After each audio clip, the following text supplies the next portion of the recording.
It goes online? Talk.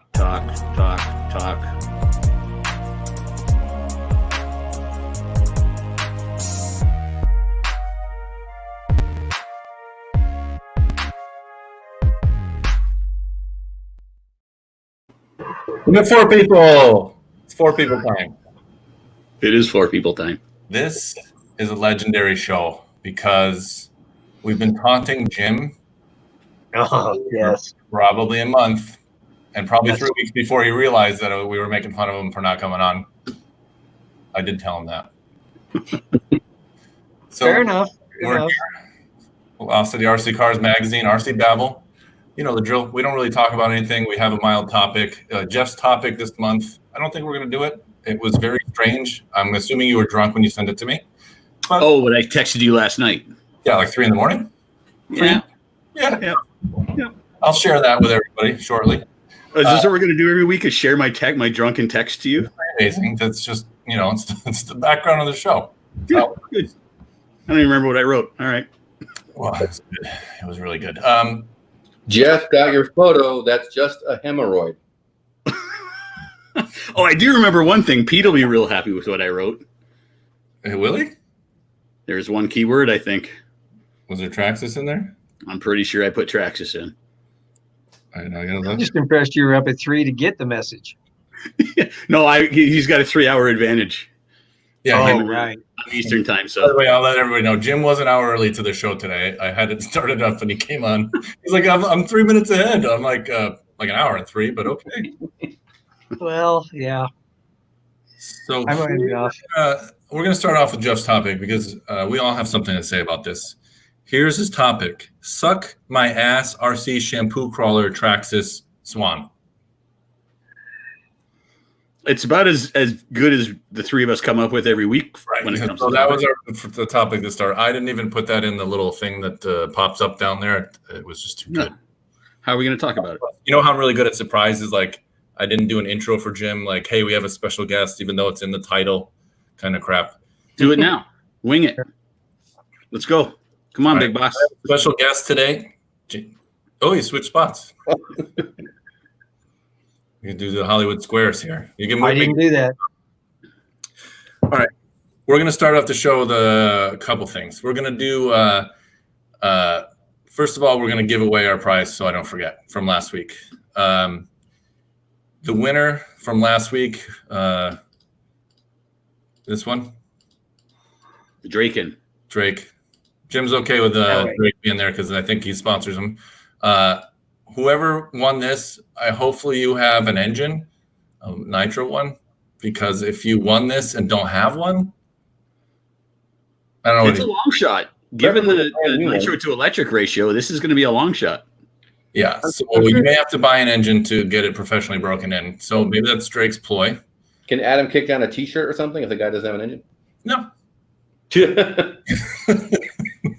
So he gets an engine breaking. You don't got one? I'd rather have the engine breaking. There's no way I could actually tell. I'm guessing this guy's name only because it's a random drawing.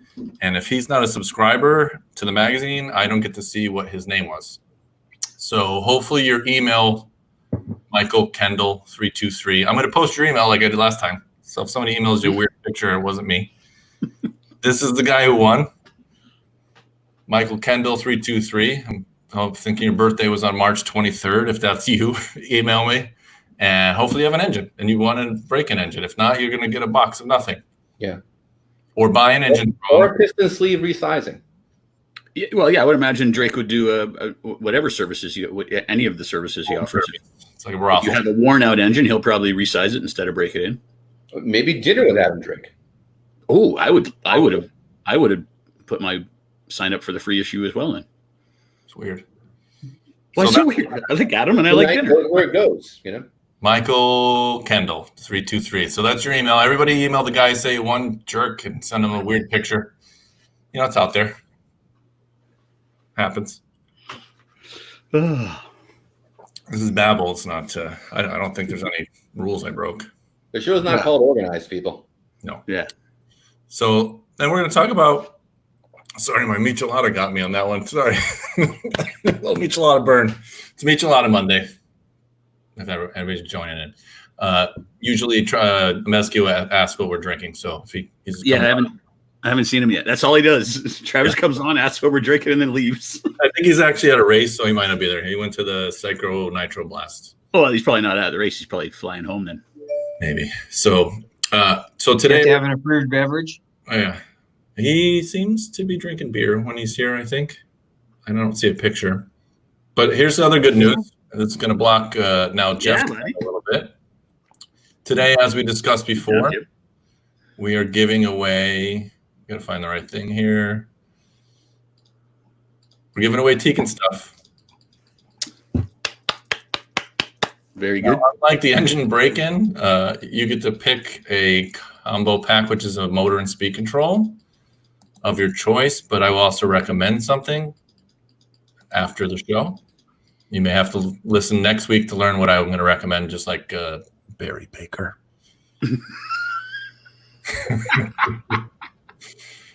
Jim, do you sponsor Barry Baker by any chance? I'm not even sure. Is he only? Have you ever sponsored Barry Baker? We've worked with Barry. I'm not sure if we were official. A lot of those guys, it's more of a they choose to run it and we support them, but they kind of leave the door open in case something else is working better. But we've worked with Barry. Yep, I've been in races with Barry. In fact, I got to be on the driver's stand with Barry early on, before I really knew who all the big guys were. Here's my volume. They're much better. Barry's a good guy. I'm gonna text him and have him come on so he can defend himself. He probably totally come on. Yeah, he's back. He's back into racing again. He's I don't think at the high levels that he was, but I see him in my Facebook feed all the time. When you get old, you're mediocre. You can't beat the fast guys anymore. But if no one else is fast, you're gonna win. That's why I race slow stuff. Yeah, but those guys are good testers. Right, that's where really very for us. Even if you're not winning the race, I mean, they're good enough that they can tell you a difference. You send them something and they can tell you what it is. For testing, that's the great part. Yeah, absolutely. Right. That's like Formula One. The test drivers aren't the guys on the track; they're the guys testing it before the fast guys get it. The veteran drivers will probably feel it even more. Just when you have decades and decades and decades of wheel time, you have a sensitivity to that, I think. Yeah, and they have differences that they really like. They're not all the same. I guarantee you. You get two top level guys, both of world class quality, and one likes the mid throttle and the other doesn't, and they're the same. And you have to adjust for where they want it, where they run their fingers. So that's what adjustability is all about, right? It's not one size fits all. I actually did a Tekin article many years ago for the magazine with Randy Pike. I don't know if he's still with you. But he had sent me both the profiles of Atsushi Hara and Ty Tessman on their touring car. And just as you said, Jim, like drastically different setups on their speed control, both able to perform very well on the track, but would be undrivable for each other to swap their profiles. So yeah, well said. We did an article like that? We did an article on Boost and I did an article on Boost and Turbo and all those fancy Tekin setups. And one of the sidebars was exactly that comparison to show two really fast drivers and how you can go fast with very different numbers. Yeah. Yeah. You remember? Yeah. I sort of remember the article. I guess I don't really read. No. Well, we'll leave that there. Well, it would help a lot of people. I know it's complicated, especially ours. We have a lot of adjustability because we're trying to make it for everybody. But there's no doubt if people really took the time to make a few adjustments, they'd drive better. Just softening the brakes, softening the throttle, maybe moving where the trigger responds, how far from neutral the brake really comes in. I mean, some people really are only both ends of the trigger. Some people are right around the neutral. They've got a nice touch. So, and different styles of driving. I set mine up way different. I got to have the brakes right on the other side of neutral in a TC, but on a loose club track and a two-wheel drive, I want those brakes out about half trigger at least, because otherwise I'm always looping it. So, different times. I can't believe how lazy I am because I don't adjust anything. When you guys talk about this stuff, like, oh, that makes so much sense. I'll never do it. But you should. It's a big one. I preach that all the time when I was running the carpet off-road. Guys are coming back with the overheating motors or this or that, and you gotta like one of the biggest things I kept saying was you got to get rid of that high static timing and put all that dynamic timing that the Tekins have in them. And you're going to drop 20 degrees and go faster. And like there's so much in there that is a huge benefit. I even use most of the speed control settings, even rather than gearing. Depending on the class, I'll settle in on a gear ratio. And then when I want changes, I'll go into the profiles and do changes for where the power comes in and how powerful and acceleration and braking and all that. Yeah, it's huge tool. Jim, what I need, and let me know if you can make this, is a speed control with a big knob on the top that's labeled hitting the wall and has a plus and a minus, and I can just go like this. If you can make that, I'd buy it. Well, it's called throttle limiter. How's that? Yeah. That was awesome. No one needs your smart mouth, Jim. Yeah, okay. That was good. So yeah, run more motor, right? Lower turn, always better. The faster you go, the less times you hit the wall for sure. It's usually just one. Well, am I the only guy that turns his best laps after the battery's about half dead? Oh, yeah. That was me back in the day. When those NiCads got real flat and you're going super slow, but your lap times are like your fast. Exactly. Well, I guess it's me. I don't think Jim meant when you dumped, but Yeah. That's what I meant. Yeah. Well, And it's all there. Crash faster than what you do, no matter what. funnily enough, sorry, go ahead. I say you don't win in a straight line, right? That's where I think a lot of people's mistakes are. Everybody's fast in a straight line.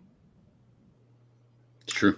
So here's a cool thing, and a lot of people, I don't know, I don't go to big races as much to get to witness this, but back in the day when you had a race, the owner and president, all these people were always at the track. So Ernie, you knew Mike Reedy. I think that's kind of gone a little bit now. And so this is one of the things I like about Tekin is that you have someone that owns it that's still involved in racing, shows up on a terrible RC Babble with us just to talk about stuff. But there's a long history of Tekin, and even Tekin before Jim, who now owns it, because it was a two-owner, it was a used car. He got the second owner on the Carfax. Yes. But the story is long, complicated, may involve some lawyers, one murder, and a lot of drinks. But I think it'd be cool if you gave us a short Cliff Note version of how you became Tekin, your metamorphosis. Continue. Yeah, it was kind of a fun process, no doubt. And the guy before me, Kevin Orton, who a lot of people know, and was a very interesting guy, a very, very brilliant guy, was a good RC driver too, right? Didn't he make the world's top 3 or something in 12 scale? I think I've got some old trophies around here and such from him. So it was a decent wheel himself. So, but you're right. We were secondhand, and along the way there, Tekin actually went out of business. A lot of people probably don't know that, not for very long. And that's really what started it for us. And in fact, back up a little bit, we tried to take on Tekin in the late 80s. When I first got out of school, tried to take on Tekin and Novak and made some speed controllers and just didn't have the resources to get it going. And ironically, 15 years later, we ended up buying it. And really just because we'd heard it had gone out of business, a lot of people had tried to buy Tekin. Nobody had any success. I didn't know that till after the fact. But I got a hold of him, and he wouldn't talk to me. He wouldn't tell me much.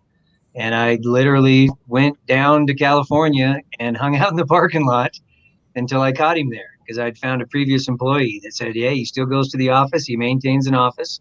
I went down, found the building, and I looked through the windows, and there it was, just like the day they'd turned it off. I mean, coffee cup, soldering iron, product, just like everybody just walked out the door, which is what I found out they did. He came in and just threw everybody out and turned off the lights.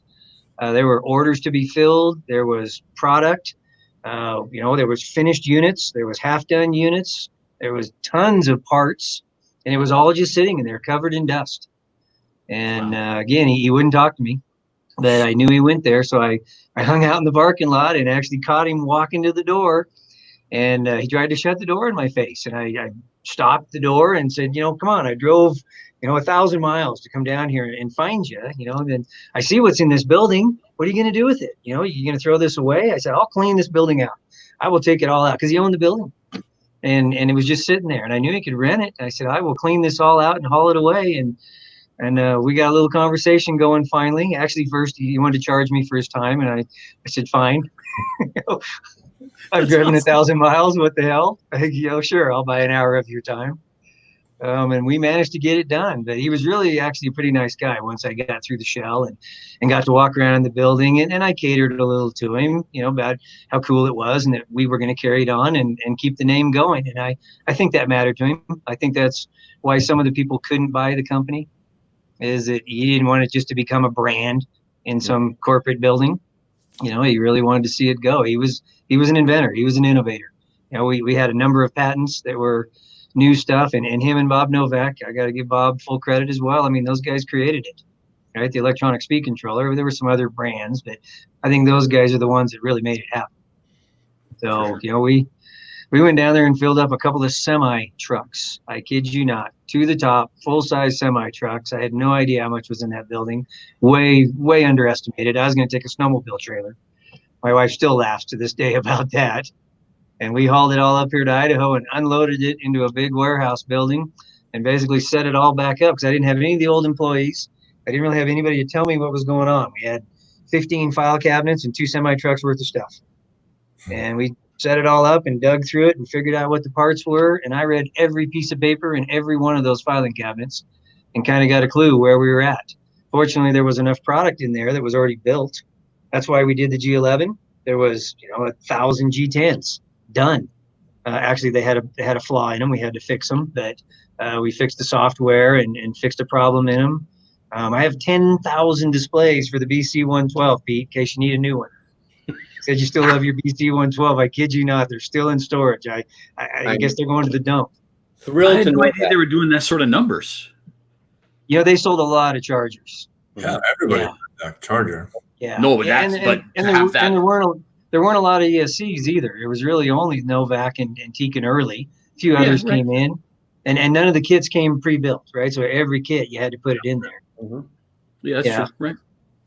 And then there was a lot of racing back then. But Yeah, and Jim bought it at an odd time in RC too, because we were in a double transition.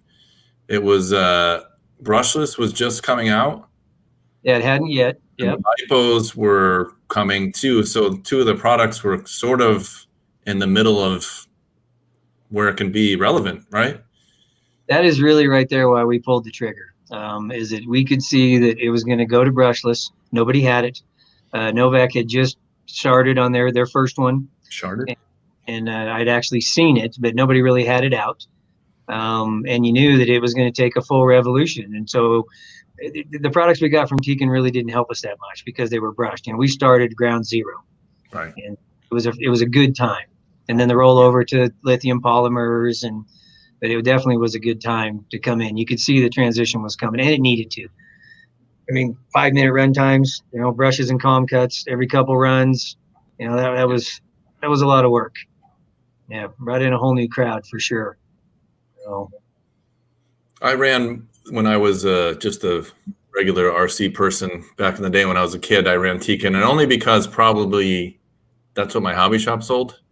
But back in the day, that's created your brand loyalty. I only ran Airtronics because the first radio from Tower Hobbies was an Airtronics. Tekin was my first one I bought. I got somebody gave me a broken MC112B Futaba. I don't know what I'm doing with my hand. The charger was something that you saved up to. I still can remember the day I got my, the first, I don't remember the names. There's the one Pete said, then the AC/DC one, the A and 112A, or what was the C? Yeah. Yeah, the C was the big one with the transformer. The A piggybacked onto it. Yeah. So those were like memorable moments of me being a kid. And then I met Jim, and it must have been when you came out to California because you randomly showed up at Revelation. And said, I just bought Tekin or something. And I was like, huh? Yeah, well, I literally, we made that deal and I handed him the check and then drove to Cactus Classic. And, had no clue any of those people. Just that race was going on. I heard that's where things were happening and just walked into the pits and started saying hi to people. And, that's where we did. And then we showed up at RCX right after that. In fact, that might have been where I ran into you. That first RCX down there when it was in Anaheim. Yeah, I think it was a Revelation, though. I think you were out at the track for something. I feel like I was at the track. I might be wrong. When you told me the Jim story, that was at RCX. When you told me how he got it, Derek, I'm talking to. When you Yeah. told me the story of how Jim acquired Tekin, we were at a trade show, so that does make sense that you guys would have met at RCX. And we hadn't picked it up yet. We literally drove from RCX down there and realized just how much stuff we had. I still have the plywood and the boards that we built the ramps up into those semi trucks. And I kid you not, my wife and we made, 4 trips to the U-Haul store getting boxes, and we bought 800 or 900 boxes. And I hired guys out of the parking lot at the local Walmart, to help us just even get it in the truck. We couldn't walk. It took us 5 days to load those trucks. And then we drove home, and it took us a while to recover. Yeah, it was amazing how much stuff was in there. Hey, what was I mean, if you want to say, what was the brand that you had started when you were competing with Tekin and Novak initially? You said you dabbled a little bit. What did you get any speed controls out? Was there a name or? No, we made some dischargers and some balance products for the batteries. I actually called it Tyson Performance Products. Okay. Imagine that. You know who my son is, right? Tyson. So, because he was 2 years old at that point. Tyson's been sitting on the bench at RC since he was old enough to sit up. And I'm in there working on my battery projects, and he's in there on the bench. He loved the little alligator clips on the big long wires, and he would just hook them to everything all over the bench, and move stuff around. So he was at it early. Oh, that's awesome. Good. Jim, we didn't have a lot of big time racing around us, for really getting to the tracks that as much, which is why I needed to go to something like Cactus and really see what was going on. Where I got to meet Matt Francis, still to this day one of the nicest guys, who's just super helpful, and a couple of the other drivers that I learned that not everyone has a big bold personality here. Some of these guys are pretty focused on what's in front of them, so they weren't all chatty. Of course, yeah. We'll talk about names after the show. Yeah. Jim, was there any weird or unusual just gold in that initial Tekin haul as far as classic RC stuff, or just things that people never knew existed that Jim had tried to build? Was it Jim Ortan? What was Jim's first name? Mr. Ortan's first name? Kevin Ortan, yeah. That Kevin was working on? There was a whole line of ESCs about to come out that they weren't that much different. Again, I probably have 20,000 heat sinks that were for an ESC that he never released. They'd done all the circuit board work, made the protos, had the plastic housings and the aluminum, but that's when he shut down. So nothing terribly unique. We did find a couple of old servos and some brushed motors that had their labels on them. There were some things I couldn't tell if they were gold or not. You find a box of MOSFETs. There's probably 5,000 of them in there. They were $2 a piece when he bought them. They're not worth 2 cents now. But you just never knew. You'd open a box and this one was trash, and you'd open this box and it had 200 speed controllers in it. And you didn't know if they were broken or new or what. In fact, the chargers, that we had thousands of chargers that had piled up because they'd had some errors in the boards, and they didn't realize it till later, and they'd built them all. And there were literally traces missing on the board. It took us a while to figure it out because they'd be under chips or hiding somewhere. The trace would just go somewhere and then have a little gap and then start up again. So the board house he went to made lousy boards. Probably part of what really slowed him down at the end is he had some bad stuff slide through, and it didn't make it out the door. That's the problem. But we hauled so many chargers home that we ended up just stripping them out and throwing them in the dump. There was nothing you could do with them. And then everything moved on to LiPo as well. But lots of silicone wire. Tons and tons of big, heavy silicone wire. We go through that pretty quick. Sure. Switches. Back then you really couldn't buy the kind of things you can in the open market.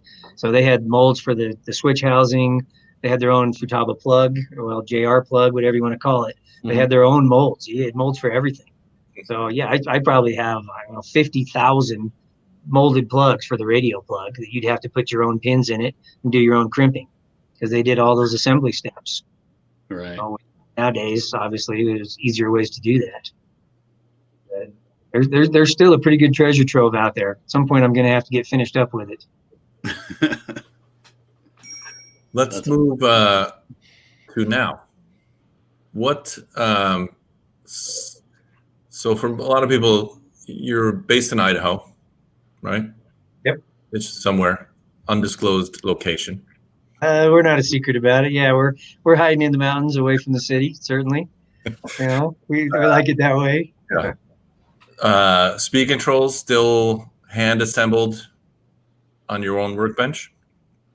Yeah, obviously machines Hand put the assembled. parts down. Yeah, you know the machines, those things put down 10,000 parts in an hour. But we still put everything together. Our molds are in Idaho. All the stickers and manuals and all the paperwork and packaging, everything's printed somewhere, the East Coast, and it moves around a little bit. But yeah, we still do it all here. Screw them all together and do all the testing and software. That's the big project. I mean, is both mostly brushless now just software development and the gear is whatever, or how important? What's the split of importance? Well, software is probably everything. It's what really separates them, I think. I mean, there's certainly a lot to the hardware. There's a lot of small details that I certainly would not disclose that you have to work your way through. And parts are always getting better. But no doubt that these are complicated. There is a lot of software going on there. We are pushing the ability of the micro to keep track of everything, particularly when you're trying to do data logs. You're trying to track a motor at 50 or 60,000 RPMs in a drag car. There's a lot of things going on fast. Radios are sending us signals every 2 or 3 milliseconds. You got to take that signal, make a decision, change what you're doing to the motor, watch the sensors. I mean, there's a lot happening in there. What's it's a headache. What's the big? It's always different for every manufacturer of see what's trending, because you can read things online, but what sells is usually something trending. What is the big motor class? What's the big thing right now for you? Oh yeah, I think obviously drag racing. Yeah, a lot of people want to talk about, and that's a pretty wide open class right there. Yeah.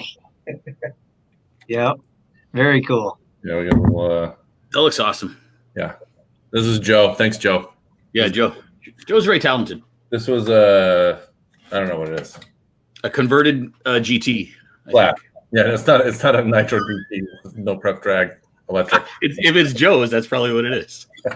But it did start off as just a no prep slash that has now become like this speed stick, as I call it now, because it's just a straight thing with wheels. What I chassis think is that's that? a deodorant. Yeah, we can't use that one. I take that back. Yeah, it's not speed stick. Yeah. And I learned something. Me and Jim had a conversation an hour before the show because he was early and I was early. Well, I was very prompt, huh? I was overachieving. You're I excited, buddy. I thought no prep had a motor limit.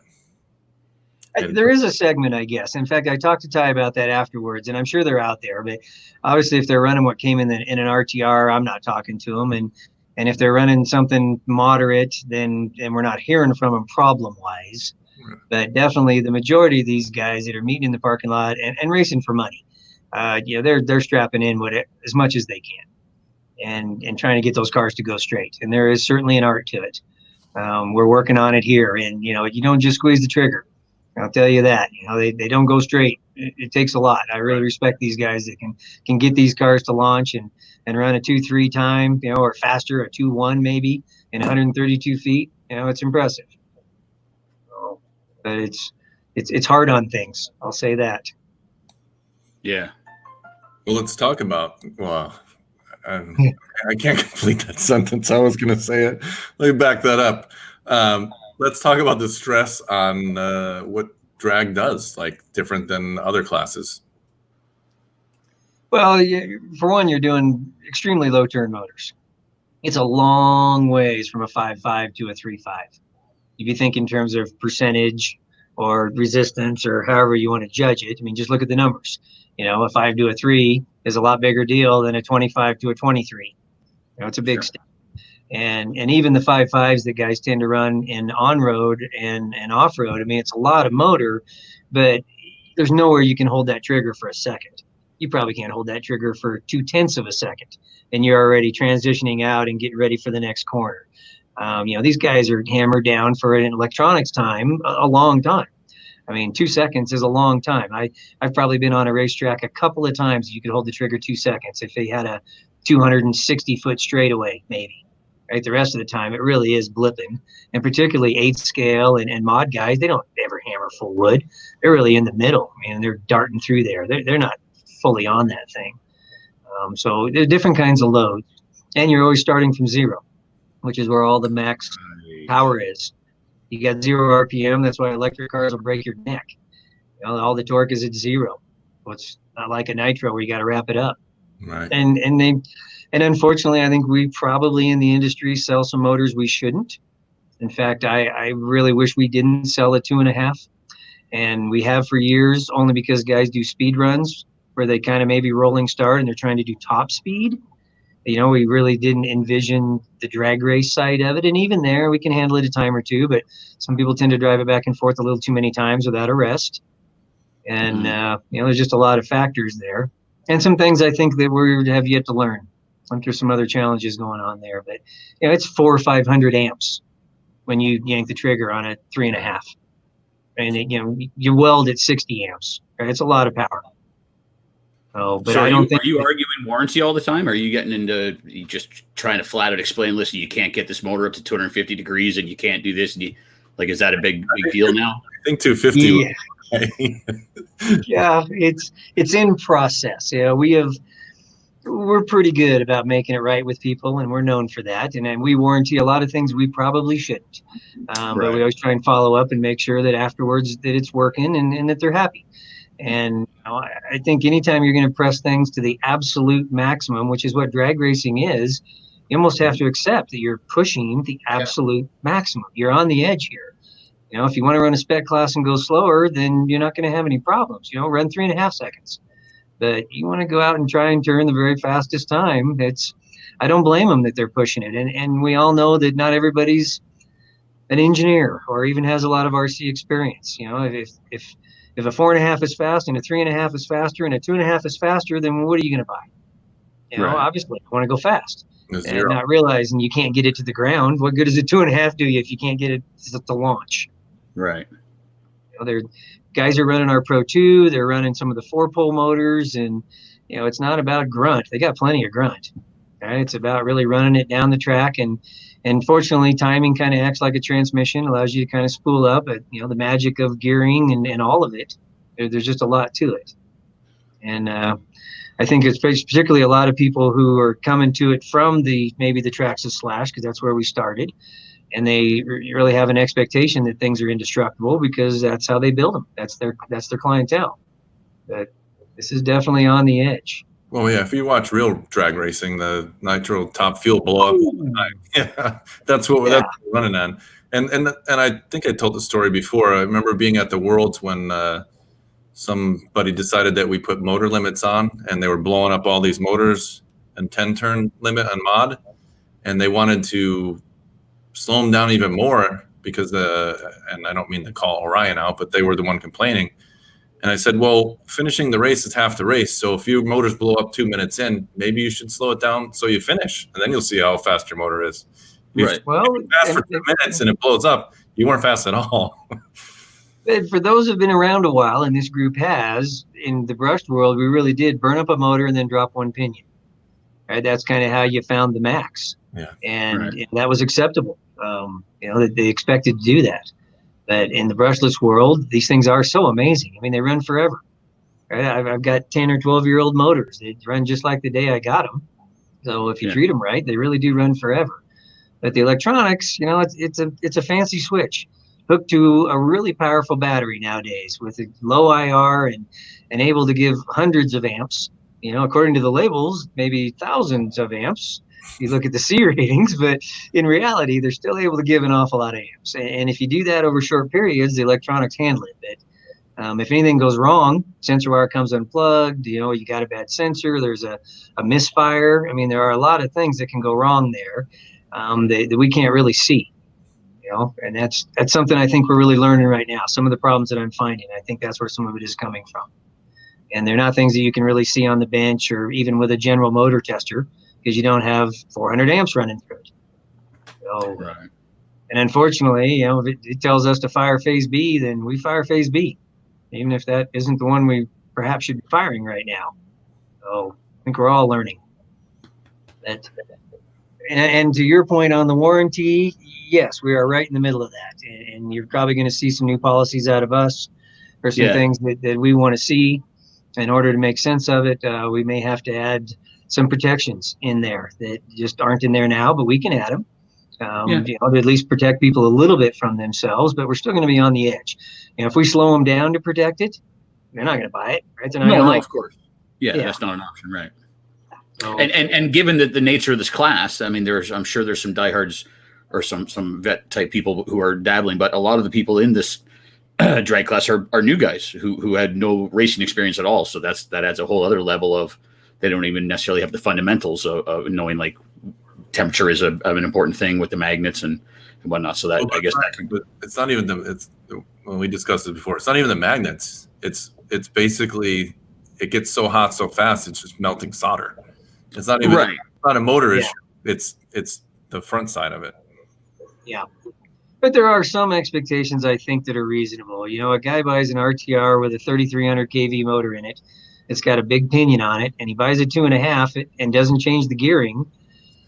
He probably also owns a motorcycle or a four-wheeler and understands gearing, or he's put 35s on his truck and notices that there's no power anymore. I mean, they really know in real life that makes sense. And when you explain it to them, this motor is 50,000 RPM and this motor is 25,000 RPM, and you've got the same gear on it, right? I mean, you're racing your Corvette in fourth gear off the line, and they kind of get it. But it does amaze me, some of the guys that I talk to, that just the tire size. How often do you see guys put a short course tires on a TC, on an HPI Sprint or something, just bashing around in the road, not realizing you just doubled the size of that tire. Right. Yeah. Here's some good tips for anybody that's getting into drag racing. You could only run like 2 times, and then you got to sit there and look at it, just like the real stuff. If you put a big motor in, the top fuel guys go down the drag strip, and then they rebuild their entire engine. So it's probably similar in electric. Is like, let it cool down a little bit. Yeah, certainly part of it. Yeah, certainly part of it. Some of the good setups, they can run them a lot of times, and it depends if you've got a heat sink and a fan that cools things down a lot faster. The RS Pro was specifically designed for spec racing, and it does not have a heat sink because in spec racing it doesn't get hot. It was designed to have low resistance, and it so happens that low resistance also means a massive set of power boards, and so it is our beefiest technically, but without a heat sink and a fan, it takes a little longer for it to cool down. Guys that are running the RX-8, by the time you get it back to you and turn around, it's cooling down because the RX-8 has a fantastic heat sink, and the airflow on it just does a great job, and the heat sink touches every FET, so everything's getting cooled off. The RS Pro has 2 power boards with FETs on both sides, so there's really 4 layers, and we don't have direct contact with the ones in the middle, or even the ones on top. So even the people who heat sink the bottom one, it makes you feel good, but only heat sinking part of it. So when things get hot that fast, you just can't keep up. Let's not focus on everything blowing up. If you're running drag racing and trying to go 1,000,000 miles an hour, shit's going to break. That's when you know you're going fast. Don't brake when it's going slow. Yeah, I guarantee you, John Force has never tried to return a stretched connecting rod. Yeah. Yeah. Well, and then again, though, I certainly take it as a challenge. We ought to make it. Extremes has to be fun for you.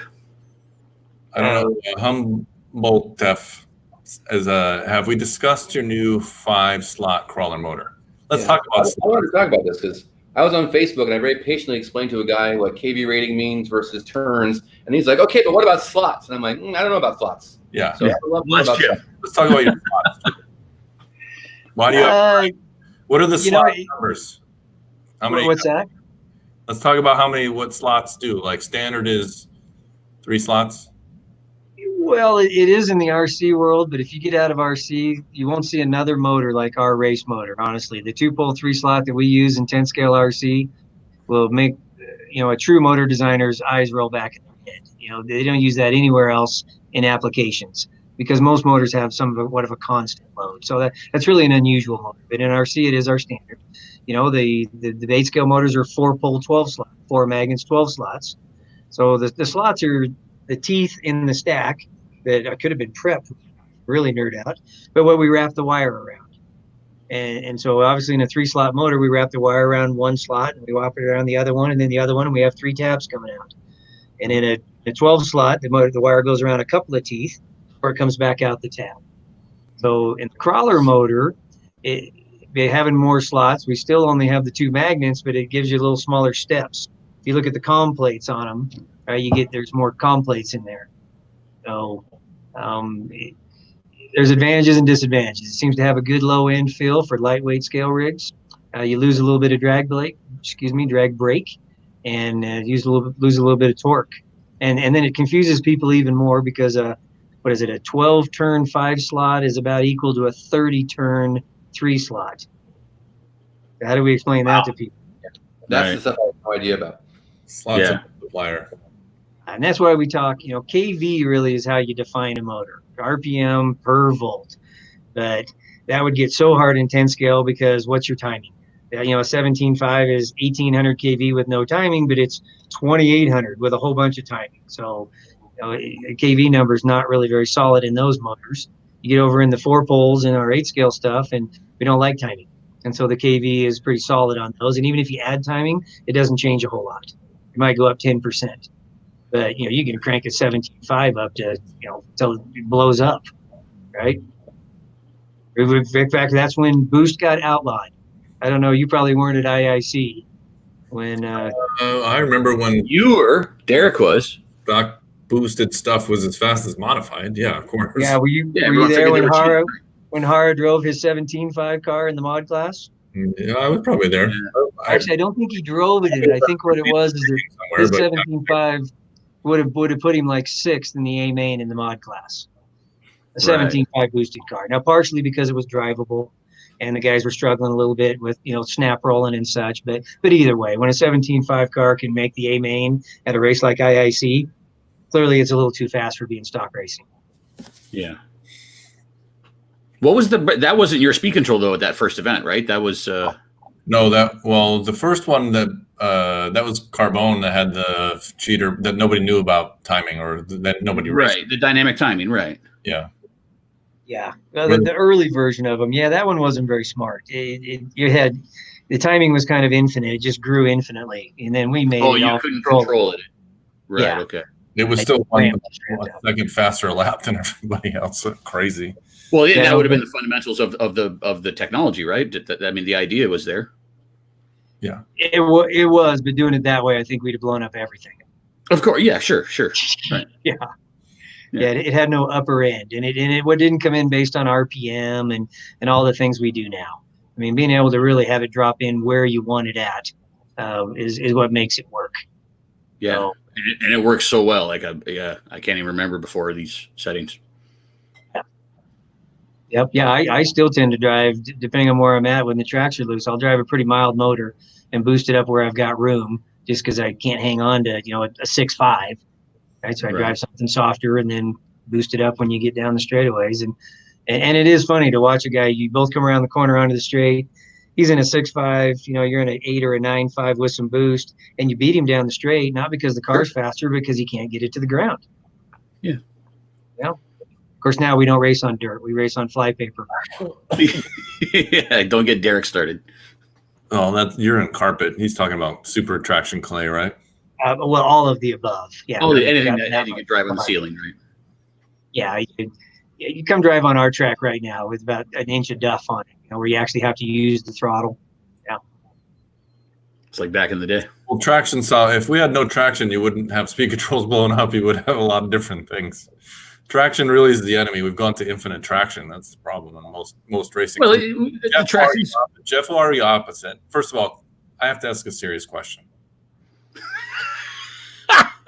I'm surprised it took this long. Go on. Should reverse be allowed in racing? Ooh, I suppose it almost depends on the venue, because only because I've been to some races. They do some big supercross tracks up here in the Northwest that, when it's way back in the corners and the jumps are as tall as you and they don't see you crash, right? And you can't get back into the track out there. You might spend the second half of the race just jumping up and down screaming. So I suppose there are some times on a tight 10 scale track on clay where you're backing into the line. No, absolutely not. I think you just take other people out. But there are times where I've sat there a long time waiting for somebody to notice that I was in the chain link, right, or up against the pipe. So reverse delay. That's why we have the reverse delay, which, that way it's there if you're really just stuck on the pipe and get impatient. Right. But you could see the advantage of reverse, right? I think he's answered your question, Derek. This has been a topic before, hasn't it? This has, and I knew you were going to say what you said, Jim, and I thank you for saying it that way. Yes. Very diplomatic. I will say the problem is that was a yes. The problem with reverse is people don't check what they're doing before they reverse. They get into their own bubble and they panic. Well, my argument isn't about stupid people. It's about the ability to back up. No, but Jim's right. When you're all worked up and you're excited, you just want to get back in the race. You're not checking to see who's coming. You're in the A main and you're dumb enough to back in the traffic. You shouldn't be in the A main. You're not going to make it there. But listen, I often give the A main example, which I've been in trouble for often in these talks, but also something went wrong with Jeff's mic.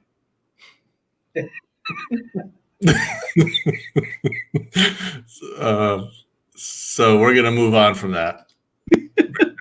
I'd be upset too if I were you. Not upset at all. I'm the one that has. I knew Jim was going to say exactly what he said the whole time. I even said, if you go back to the show when you said, I could ask Jim, you'll watch what I said then. I have what might be an interesting question for you, Jim. Okay. Could old-fashioned brush motors actually be good for drag racing? Not that Tekin would make them, or we should bring them back just for that. But could there be any advantage to running a brush motor in a drag car? Yeah, I don't know about advantage for going faster, but for just the fun of the hobby, I could certainly see it because there is an art to tuning a motor. And, slamming the trigger, right, anybody can do that. I think it has to have some skill to make it be fun. And so I could see if some guys wanted to do a brush motor. There's guys that still probably love cutting calms and picking brushes and choosing spring tension and running a different spring on the plus and the minus and all the magic things that we did. That'd be a fun retro class. I think you got it. Yeah. You actually have no speaking controls. It was a servo that would just hit a micro switch, and that was your throttle. It was just drag, right? Yeah. Yeah. Well, yeah, I tell you, it would definitely be easier for us because we just turn it on. We don't have to switch.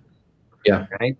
We just turn that switch on and leave it on because that's, not to be too nerdy, but we have to turn on and off. That's what the throttle is. And even when we're at full on, we still have to change which wire has the power every time that the rotor moves. And so that's still at 50,000 RPM and 6 commutations per rotation. That's a lot of times you got to switch. That's why you hear people talk about switching losses. Is the trade-off with frequency and all that. I'll be honest, you're the only person I've ever heard say that. I remember there was a brief time when speed controls were not adjustable, at least not beyond like a current limiting knob. Right. But people were hip to the idea of frequency, and that would be a spec you could look up. And I would compile these big speed control guide charts. I would have their frequency, and I'd be like, wow, this Novak must be super smooth. The frequency is really high, and this Tekin has a lower frequency. That one's probably punchier. And that was the thing. You would look at the frequency, and now, of course, you can just adjust that.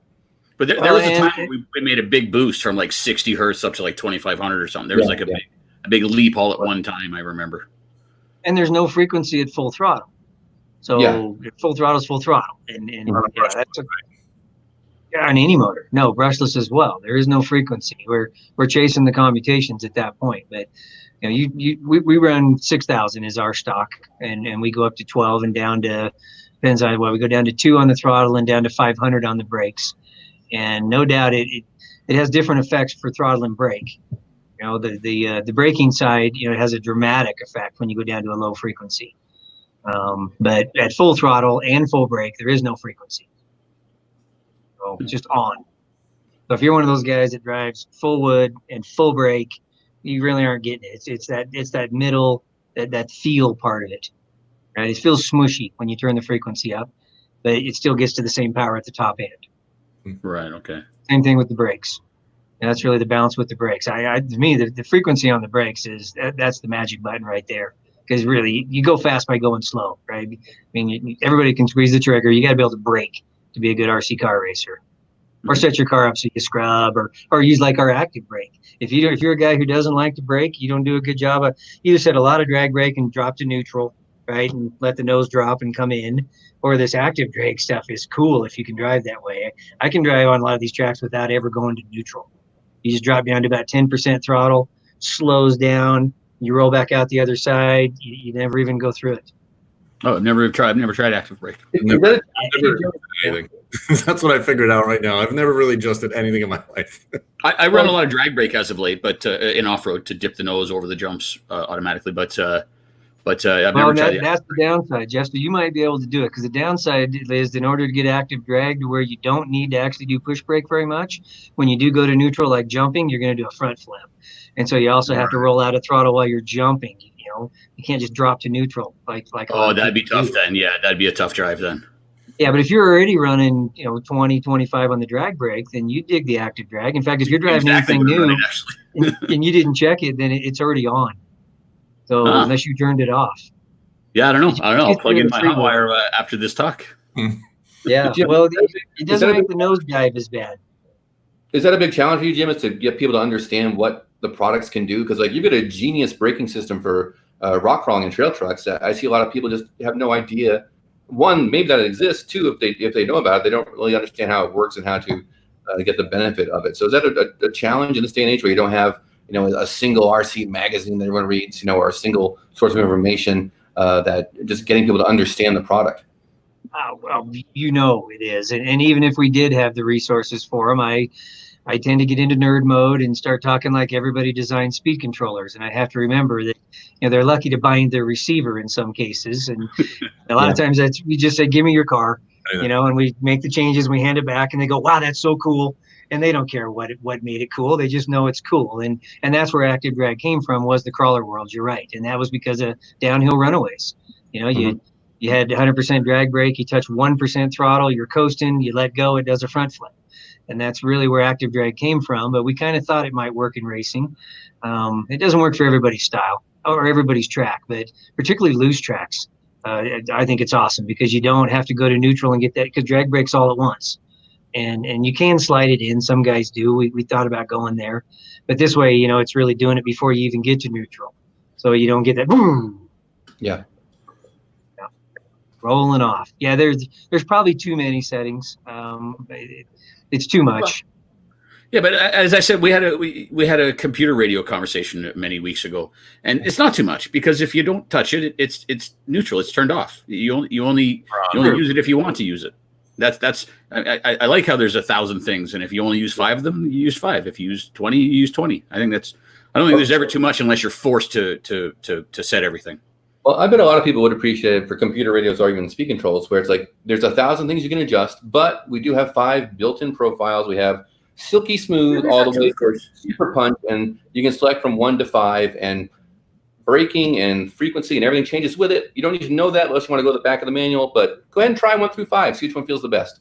And I think people might be more inclined to at least experiment with that, as opposed to, man, I'm going to dig into all these settings, and they don't want to touch that stuff. Yeah, and we don't have them built in, but you can upload other people's settings. But a lot of people also will go grab the pro setting. And like we talked earlier, the way they have their car set up, likely you can't drive it. Some of these guys like, a twitchy steering, right? I mean, a car that most people couldn't really handle, just, depending on their style. So, yeah, those pro setups always aren't right. But from an electronic standpoint, those guys, I don't think necessarily get that fancy. To me, a lot of it is fixing things maybe that you do wrong. If you're a brake stabber, you hit the throttle too hard, those kind of things, you can detune it a little bit. And just where you like it in the trigger. I've got one guy working for me he's got huge hands, because he's 6'8" or something. And so just how his fingers in that trigger, that stroke for him is pretty darn short, right? Compared to people who can't hardly reach the darn thing. And it's a long ways to get all the way to brake. So they want the brake to be a little closer to where their neutral is. I got to say, I've always been surprised how just how little trigger throw our transmitters still have, especially on the brake side, where it's only like not even 5 millimeters, I think. And it would make sense if a longer throw, you'd have more precision in terms of how much brake or proportionality on the brake is. Brakes are usually done so quickly, and it's a do it and get out of it situation that absolute proportionality in the brake is less of a thing, unless you're maybe crawling or something. I can't speak to that, but on the racetrack, it's almost always a stab or just a light touch. So. I get that, but it's not like it's like I can say, oh yeah, and that's why they became so short, but they used to be longer and have more throw. But no, that's fair, right? Okay. Yeah. I'm going to take your position for 1 second, and what happens to me every time I try it. So the Traxxas radio does have a 50-50 throw switch and a 70-30. And when I switch it, it just goes full throttle somewhere. And so I've never actually adjusted that throw at all because you have to. Because the speed control doesn't know what the 70, 30, 50, 50 is. Right. It's a mechanical setup. Yeah. I tried that one and I've had a runaway. So. Yeah. And that 70-30 is not physical. Right. That doesn't change how much the trigger moves. That does on the Traxxas radio is a physical throw difference. Oh, it no, is. The 100% is the 100%. It's just resetting the neutral point. No. On the Traxxas radio, there's a. I took them all out of here. There's a switch where you can have more throw in the actual trigger with it. Pete, come on, man. You don't have a physically. Okay, yeah, I think it's a physical adjustment. I think it physically moves the trigger from the 50% to the 70% as the neutral position. Did you just pull that out of your ass? Did you seriously just have that in your back pocket, or was that magic? So it does adjust. CP, you missed me pull it out of my ass. So sure. It does right here. Look, I don't know how to do this. Yeah, it's physically moving it. Yeah, that's right. Oh, yeah. wow. Okay. But every time you do that, because the speed control's set, it just moves the right. Because you're moving the potentiometer. You have to recalibrate. Yeah. Okay, I didn't realize they actually did it physical. You know, I mean, they used to have that setting on the radios too, but it was all just the digital part. Right. But they come 50-50, so you get a lot of brake throw there. Sure. Well, you call it brake throw, but on an RTR, it's reverse throw. So I can appreciate you want more proportionality with reverse. But a race driver who doesn't need 50% brake variability, that's just too much. You'll never appreciate that much proportionality in the brake end if you're on a race course. No, given how braking is so important, maybe they would. Who knows? Yeah.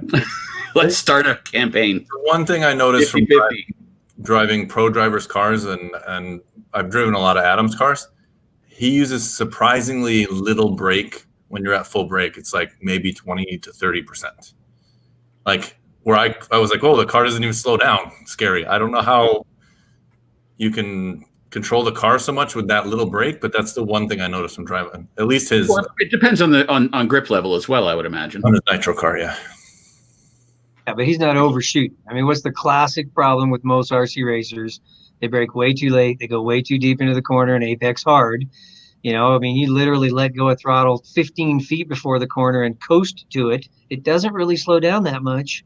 And that's when you're slowing the car down to set into the corner and carry the speed. That I think people who need a lot of brake, usually because they've made a mistake and they're having to over brake to compensate, right? Catch back up. In higher traction, like carpet and stuff like that, I think you need more brake. Yeah, you'll run more brake when you have more grip that allows for it. Yeah, sure. Point and shoot. I'm sure Adam is thinking. Or a point and shoot, it's driving style. Yeah, sure. And I'm sure Adam is thinking, I should not have to stop during a race. That's going to be a real problem if I need to stop. But if I take out the amount of braking I need for stopping, I've got that much more steps in the usable range of braking I need to actually, race and do what I need to do in each corner. And that's probably why it makes sense to not have that full braking power dialed in for a race setup, I'm guessing. Yeah, no doubt. I mean, most of us like to have brake when we want it, and it is hard to do a half brake, especially under pressure. But yeah, if you're hitting your marks and you don't have to lock the tires up, unless you like to lock the tires to get it to rotate. But all these cars turn pretty good nowadays. We don't have to throw it quite as hard as like the early druggies. Yeah, right. And Adam is racing exclusively top pros. He's not worried about coming to a stop to avoid the beginners piling up in turn one. That's not. Or the guy reversing on the course, Derek. Shut up, Jeff. Shut up. Wait, I don't think I asked Adam what he thought of a reverse, did we? Fuck. I can't believe I missed that opportunity. Ask Adam? You wanted to ask Adam that? I can answer for Adam. He doesn't like reverse. I know for a fact that Adam Drake wants every nitro race vehicle to have a reversing transmission. Ask the nitro guy too, right? He races drive in there. Especially the pro drivers will argue no. I mean, Scott Hughes said it best. How can a pro driver be upset like they're going to back into traffic? That means they're not a pro driver. It's not. They're not worried about. Yeah, they're not worried about them backing into traffic. They're worried about the other guy back. But Scott Hughes said a good point that we didn't even talk about. And he's right. At any level of racing, if you're having a discussion about whether or not you need reverse, you're out of the race anyways. These guys, the top three finish a half a second apart. As soon as you bobble, not even a Marshall style crash, you're out of the race at that level. So, I mean, there's my standard retort is I've watched F1 cars back up on the track. That was, first of all, that was my retort initially as to why you shouldn't. When we saw, again, who was it? Whatever, the Ferrari pull into the Racing Point guy. Yeah, and your argument was because it's a billion-dollar industry or multi-billion-dollar industry, you should be able to. No, you don't want people reversing into traffic. That's it. If you crashed, you suck it up until you get back on the course clean by some fat guy flipping you around. We've already been through this. I think it was Derek's retort, and you had the retort. Yeah. I failed to point out, I think reversing is not only legal, but I think the winner should be the guy who not only crosses the finish line first, but you also have to parallel park. So you might cross the line second, but you're first to parallel park, you win. Jim, that's how I think. Active reversed. It only works at the end of the race. Get on it. Yeah. Rob, you don't count. You're from Canada. Of course you don't want to reverse. You don't. Rob does count. Rob's my guy. See, the house. So you know, I got a team. I got Jim. I got Scott Hughes. I got Rob. I know I got Drake. I got them all. My favorite part is that you used reverse in your dumb mini T class or mini. Yeah, and I'm not happy about it. It has affected the outcome on more than one occasion, by the way. Yeah, because you're terrible. Well, no, I am. Yeah, right. Sure. It's fine. Well, I'm going to take the safe route. You guys are both right. That's why we have a setting where you can turn on the reverse or turn it off. Depends how good you are. That's fine. I'll take that. That's still fine. I'll wink at you, Jim. I got it. Even though I fully admit that I cannot use reverse in any way because I can never figure out how to get into reverse. The delay, the double pump, whatever fucking secret code you have to do to get. Well, you listed the only two codes. It's the double pump or the delay. That's it. I know, but it never seems to be the one that I think it is. Right. Do both. You think it's delay and you double pump, it doesn't go. Start with a double pump, then wait. Double pump the delay, it doesn't go either. So you don't know how to do. Hopefully the Marshal will have been there by then. Jeff, what if Roar and Eric simultaneously announced that that reverse was legal, but also camouflage masks were mandatory? Yeah. Oh, well, then I would be a supporter. Yeah. I think that increases sales I'm good with. They just never ship out. It's a problem. We're all in the industry. Let's be reasonable. This is fun, but we got to make some cake here. Yeah, well, and sometimes we got to watch for themselves. You notice like the RX-8s come out of the box with, I don't know, what do we put, 30 or 40% reverse strength? And that's why, because you had that reverse delay. And just like Derek said, you want to reverse and you hit it just too soon and you get brake. And then you don't wait long enough and you hit it too soon and you get brake. And then finally you get reverse and you get it all. And you take a Traeger and 8-scale buggy and with 100% reverse and they go in a hurry. Yeah. Oh, yeah. By the way, Derek, it's about a second and a half. Just take a breath. But I don't know. If your whole life, need to say that to Derek more often. I've never used reverse. On my whole speed controls in my own life, except for the 3-step, never had reverse. So for me to go in reverse, it's such a mind F that it's so impossible that it should be legal because I can't even do it. I can drive in reverse, though. I can do that. Ty can get around our TC track in reverse, shake and bake style. Pretty darn well. He can almost outrun some of the other employees here when they're learning how to drive. Yeah, that'll put you in your place. Huh? but can he do it with his feet, which is where Masami has set the bar for professional driving skill? Yeah. Only with stick radio. I haven't seen that one just yet. Yeah, I want to see Masami drive with his feet on a pistol radio. That's a good point there. Yeah. A little more monkey for that one. Yeah, let me give you a chance to make a sales pitch here. I'm sure lots of people, they've got a car ready to run. They enjoy it. It goes forward. It goes backwards. Everything works fine. What are they missing out on by not having a Tekin speed control to replace what seems to be just perfectly okay in what they've got?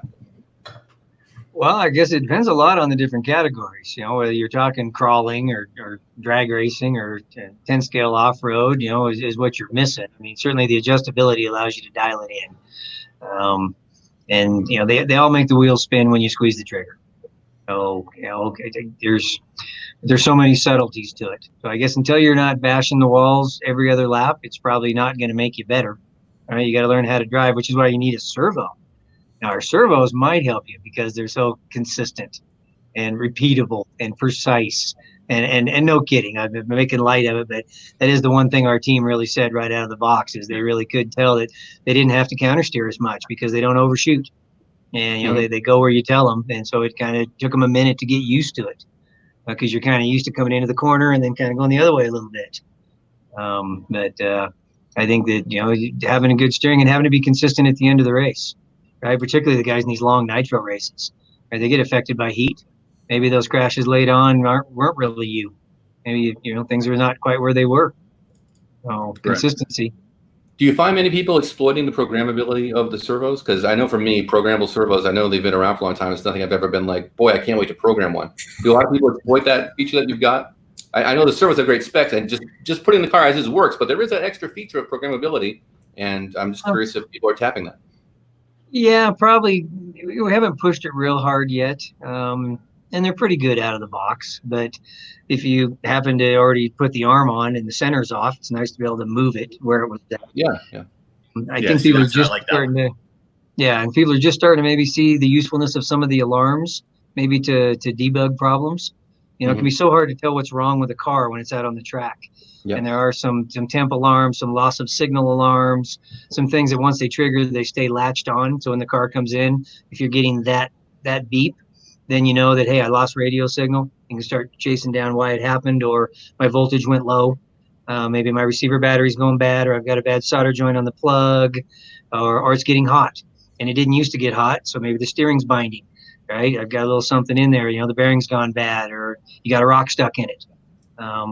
Same thing as the data logs will show you. You don't need to nerd out on those every time, but they'll show you when your batteries are going bad. Help you with your gearing, help you with a lot of things. But if nothing else, you just know that my battery finishes at 7.9 and all of a sudden it's finishing at 7.7. It's probably going bad. It's coming in a lower voltage. The data logging part's huge. Yeah.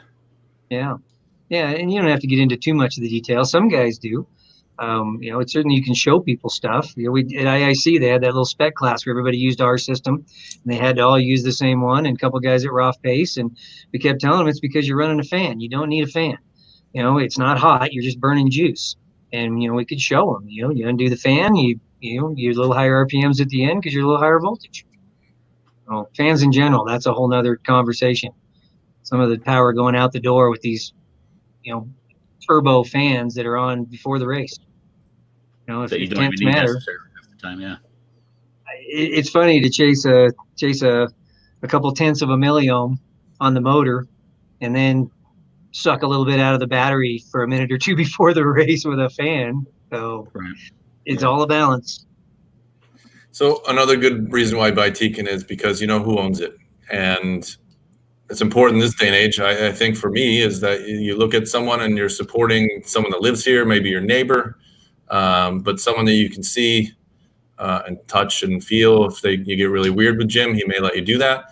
But you can someone who's into it too. He's in, like Jim. Just when you talk, I've been doing this for over 3. Well, we've all been doing it for over 3 decades. When you talk, I'm mesmerized. Yeah, no, absolutely. He's a little bit in love right now, but mostly about the reverse thing. When you're going to purchase something in the future, it doesn't matter where you put your money. And so Tekin may be a little bit more expensive, but a lot of things are made in the USA, which we all like to pump our chest about. America.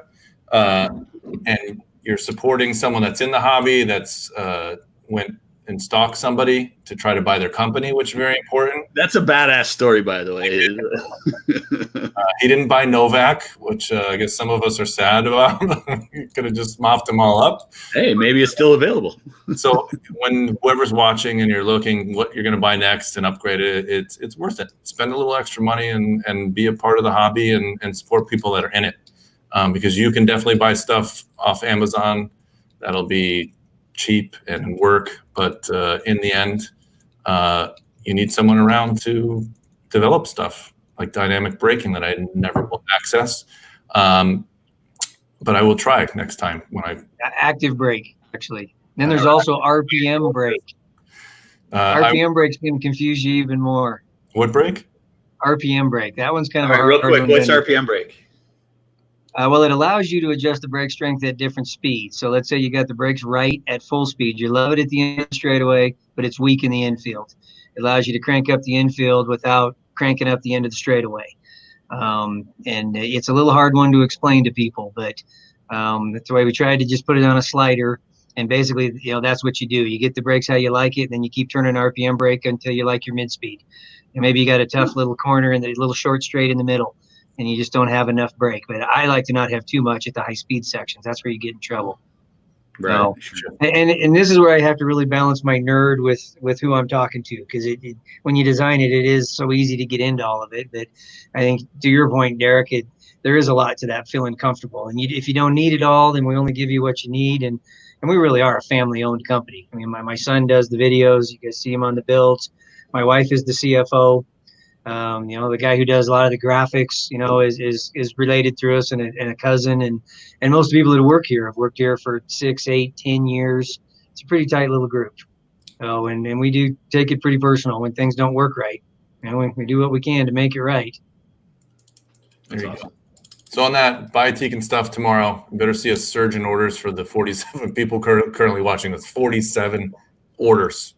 Yeah. Well, and I do want to counter your thing about price. Is honestly, I don't think we're really more than the other stuff that's comparable. I mean, sure, we're more than the RTR stuff, and some of the brands have some mid-level stuff that they sell cheap. But if you really look at the 4 or 5 top brands, we're all about the same price. In fact, a lot of their motors are more than ours, and the ESCs are more. The RS Pro is a little spendy because it's expensive to make. It's two ESCs jammed into one case is really what it is. All right. Corrected. Now you don't not even have to spend more money. That's right. Except for that one. Also, if you don't buy Tekin, Jim might just wait in your driveway and yeah, you don't want that. That's amazing. Hey, you buy that speed control. Hey. Yeah. All right, Jim's got a long side-by-side adventure going. He's got to go home and pack. Jim, thank you for spending 1 hour and 11 minutes and 4 seconds. I think it's a record. Jim, you're amazing. Thanks for coming on, man. That was awesome. Remember, the link in the bottom, the link in the description. Sign up. You're going to get to choose a system that will fit your needs, whatever you're racing or whatever you want to plan on racing. It is marked, and it'll be signed by Jim personally. Flash that date one more time, Derek. Now you're putting pressure on me for production here. Derek is not a good producer. You don't even know what I have to do to get It doesn't matter. Here. This is the best way to end the show. Jeff is muted. Okay. You can't hear Jeff say anything, which is probably the smartest thing we've ever done. Jim, enjoy your trek through the woods. Be safe. Yes. And we will see. We'll announce the winner next week. Jim will be watching through the window. I will, and then I'll come back and chat with you guys some more. I think that, you three have an amazing amount of RC knowledge, and you've seen what has helped RC and what's hurt it. And it's always fun to talk about. Let's keep it going. All right, guys. All right. Awesome. Thanks.